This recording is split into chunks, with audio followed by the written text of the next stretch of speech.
Semangat untuk belajar. Saya dengan Estariana Baban, saya akan mencoba menjelaskan materi konsep momen gaya. Contoh-contoh penerapan momen gaya bisa kita lihat dalam pembelajaran berikut ini. Kali ini saya akan coba menjelaskan momen gaya. Sebelum kita melanjutkan pembelajaran momen gaya, kita lihat dulu animasi-animasi berikut yang berkaitan dengan momen gaya.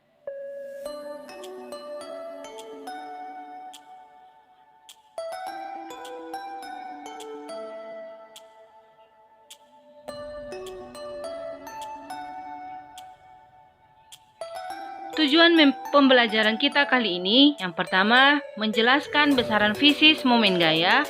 Yang kedua, menganalisa hubungan antara momen gaya dengan panjang lengan dan gaya.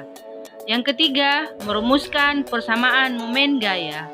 Yang keempat, menghitung besar momen gaya. Yang kelima, mengetahui arah putaran momen gaya. Yang keenam, mengetahui penerapan momen gaya dalam kehidupan sehari-hari.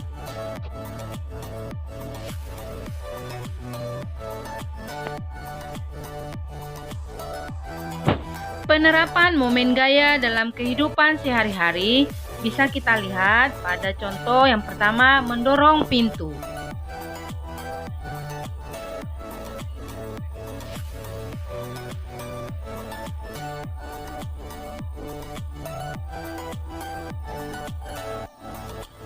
Kemudian yang kedua, bermain jungkat-jungkit.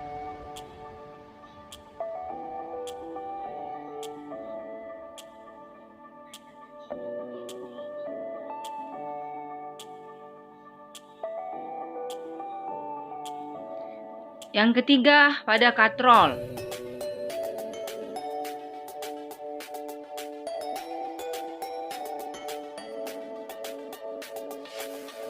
Keempat, pada kunci roda.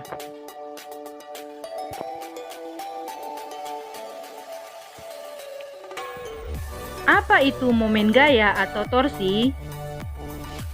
Torsi adalah sebuah besaran yang menyatakan besarnya gaya yang bekerja pada sebuah benda sehingga mengakibatkan benda tersebut bergerak melingkar atau berotasi pada suatu poros. Contoh salah satu adalah saat kita membuka ataupun mendorong pintu.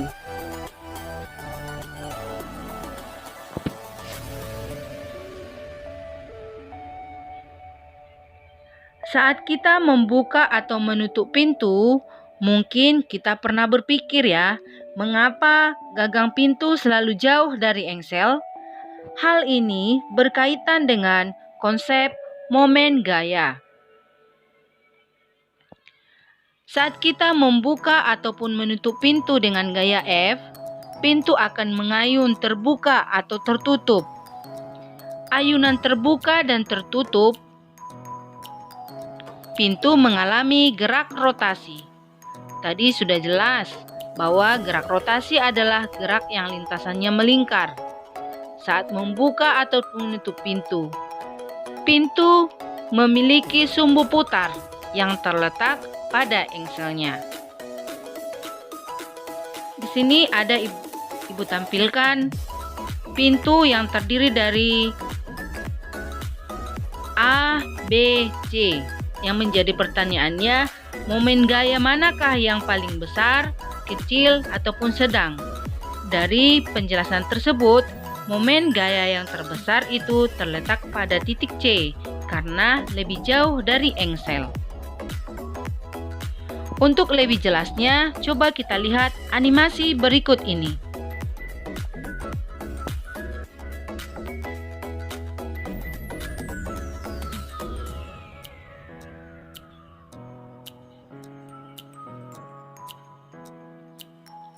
Jika jarak gagang pintu semakin jauh dari engsel, maka momen gaya semakin besar. Semakin jauh jarak dari engsel, semakin mudah kita untuk membuka pintu.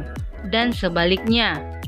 Jika semakin dekat gagang pintu dengan engsel, maka semakin susah pintu untuk dibuka.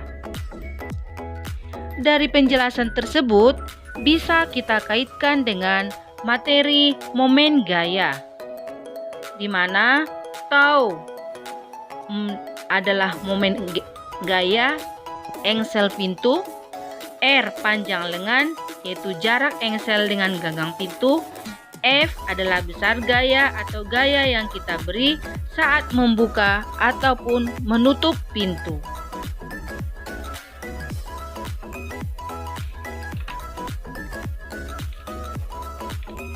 Setelah kita tahu apa itu momen gaya, sekarang kita bahas tentang arah momen gaya. Terdapat kesepakatan mengenai arah dari momen gaya yang kita tetapkan berdasarkan arah putaran jarum jam. Momen gaya bernilai positif jika cenderung memutar benda searah putaran jarum jam. Sedangkan momen gaya bernilai negatif jika cenderung memutar benda berlawanan arah putaran jarum jam.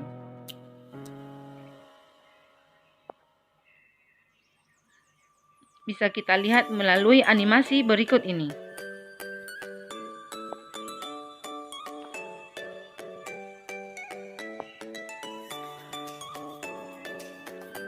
Persamaan momen gaya. Dalam pernyataan yang lebih matematis, momen gaya atau torsi merupakan hasil perkalian vektor antara jarak sebuah titik terhadap gaya yang mempengaruhi titik tersebut. Sehingga dirumuskan tau sama dengan R dikali F.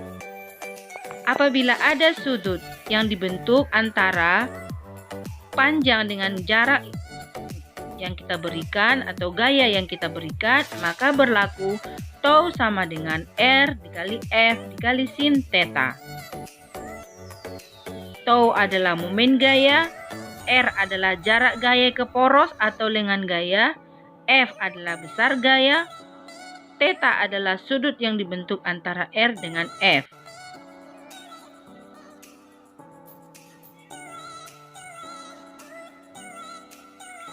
Apabila terdapat lebih dari satu gaya yang bekerja pada benda, maka momen gaya total adalah resultan momen gaya akibat masing-masing gaya. Secara matematis dirumuskan dengan sigma tau sama dengan tau 1 tambah tau 2 tambah tau n. Nah, seperti ini misalnya di sini ada dua gaya, maka nanti taunya ada dua, tau 1 dan tau 2. Hal-hal yang mempengaruhi momen gaya atau torsi. Yang pertama, besarnya gaya F. Telah jelas bahwa untuk mengubah keadaan gerak suatu benda, maka kita harus memberikan gaya pada benda tersebut. Besar kecilnya perubahan gerak yang diharapkan ditentukan oleh besarnya gaya yang diberikan. Begitupun dengan momen gaya yang menjadi sebab timbulnya gerak melingkar, sangat bergantung pada besar kecilnya gaya. Semakin besar gaya yang bekerja pada suatu titik, maka semakin besar pula momen gaya yang ditimbulkan. Begitu sebaliknya. Yang kedua adalah jarak gaya dari poros. Momen gaya juga bergantung pada seberapa jauh jarak titik kerja gaya dari sebuah poros. Semakin jauh jaraknya dari poros, maka semakin besar momen gaya yang dihasilkan. Begitu sebaliknya. Dengan gaya yang sama, momen gaya akan mengecil jika titik kerjanya dimajukan mendekati poros. Yang ketiga adalah arah gaya. Faktor selanjutnya yang berpengaruh pada besarnya momen gaya adalah arah bekerjanya gaya. Momen gaya terbesar akan dihasilkan jika gaya yang bekerja dengan arah tegak lurus terhadap arah benda. Dengan penjelasan-penjelasan yang saya berikan, Mari kita lihat contoh soal berikut ini. Pertanyaannya, berapakah momen gaya di titik O?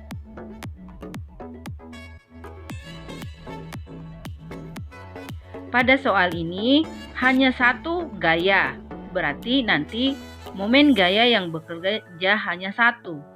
Kalau kita lihat F ke titik O, maka arah putarannya itu searah jarum jam. Maka nilai momen gaya adalah bernilai positif. Sehingga berlaku rumus tau sama dengan R dikali F sin theta. Kenapa memakai sin? Karena ada sudut yang dibentuk antara gaya dengan panjang lengan. Sehingga kita gunakan R F sin theta. Masukkan nilainya, F sama dengan 500 setengah akar 3. Sehingga menjadi 250 akar 3. Supaya lebih memahami, kita ambil contoh soal yang kedua. Dari gambar ini, yang ditanya berapakah momen gaya di titik P. Pada soal ini ada dua buah gaya yang bekerja, yaitu F1 dan F2. Berarti resultan daripada momen gaya nanti ada dua. Sigma tau sama dengan tau 1 ditambah tau 2. Kalau kita lihat F1 terhadap titik P, maka arah putarannya itu adalah searah jarum jam. Maka untuk tau 1 bernilai positif. Kemudian untuk F2 kita lihat ke titik P. Putarannya searah jarum jam, maka bernilai positif. Sehingga untuk resultannya adalah tau 1 ditambah tau 2. Maka diperoleh resultan daripada momen gaya adalah 60 Newton meter.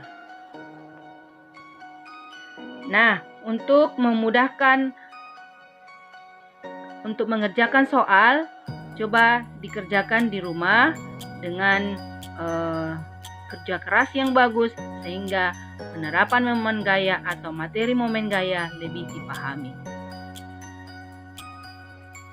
Sekian yang bisa saya berikan untuk materi momen gaya, semoga bermanfaat.